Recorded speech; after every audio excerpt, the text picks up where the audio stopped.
Welcome! In this video, you will get an overview of Pipefy's cards, what they are, and how to standardize your processes' inputs and outputs.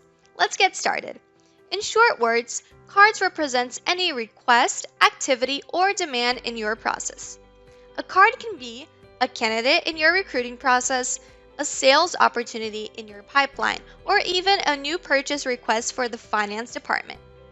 There are endless possibilities of what cards can be depending on your process, all with full visibility of what needs to be done, at what time, and the people assigned to execute it.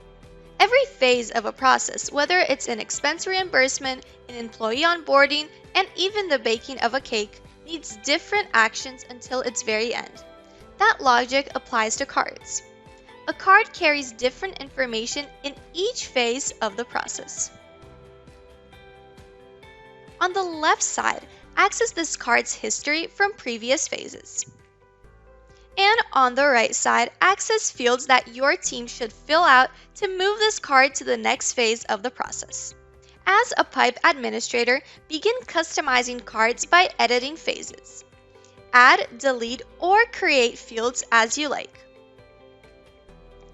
Give them a title, add a description, and even make them mandatory if needed.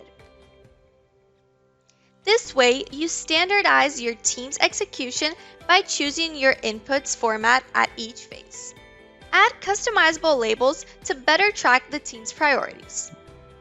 Set due dates so no deadline is missed. And easily assign Pipe members to execute this demand. Ensure your stakeholders follow your standards while sending requests, orders, and other inputs.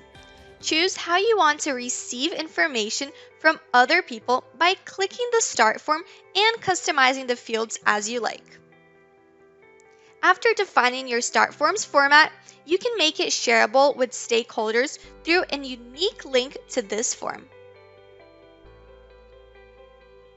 Once your stakeholders access the link to the form, whether through an email or through your company's website, they can fill out with the information that your team needs to begin a process. Now, get hands-on and start customizing and organizing the cards in your process. If you need an extra hand on building your workflow in Pipefy, access Pipefy's Help Center and check articles and tutorials. You can get a perspective from other doers and specialists in Pipefy's community. See you next time!